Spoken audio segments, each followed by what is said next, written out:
This is how 3 phases of transformation can affect your price growth within a short period of 3 years. I'm sure by now you will have heard of this thing called transformation. And if you go onto the URA website, you will always see many transformations happening in Singapore, and that's the beauty of our Singapore infrastructure and planning, and kudos to URA. But with so many transformations happening, is it all areas with transformation can buy and immediately reap a good 30% to 40% appreciation? I'm sure you have seen some places where the transformation has happened, but yet the appreciation isn't that much. Why is this so? So this is something new created by myself. A lot of research and analysis has been put in to observe the government's pattern. So when it comes to transformation, there are 3 phases. The first phase, the announcement phase. Second phase, completion. And third phase, infrastructure. So announcement is something that obviously, by the name it mentions, is announced to the public, and that creates a lot of awareness. This is also the part where you note people always mention, the MRT station has already been factored in, the prices must have been factored in already, and that's why the prices have appreciated. You are not wrong, but does it stop right there? No.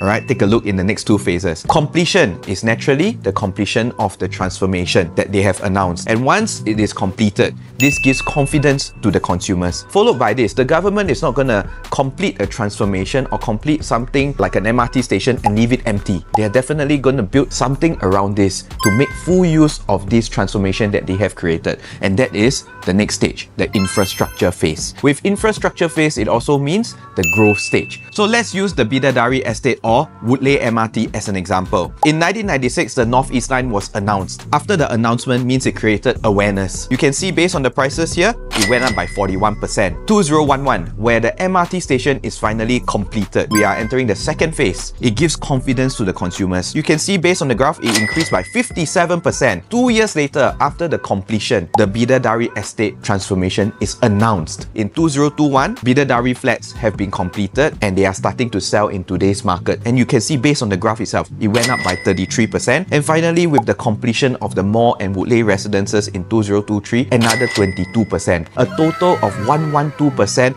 after the completion phase. I always say, 好戏在后头. Yes, it's true. At the start, after the announcement, the transformation is definitely factored into the price because it did create some awareness amongst the consumers. But the next phase, completion and infrastructure, that's the most important. Now, to see why Woodleigh transformation versus Jurong transformation, why did Woodleigh within the same period of time earn more than Jurong? If you look at J Gateway on average, they earn about a 200 to 300k profit within 10 years. As compared to Woodleigh area, they earn the same amount of profit or even more within a short span of 3 to 4 years. Take Woodleigh residences for example. Why? Because if you observe in the Jurong transformation, they have been stuck in the announcement stage for the longest period of time. Since I joined Propnex in 2014 until today, they are still shouting about the second CBD, but until now, it's still not yet completed. But Woodleigh, for example, has already been through the announcement, the completion stage, followed by the infrastructure phase. And that is the main reason why you see so much more appreciation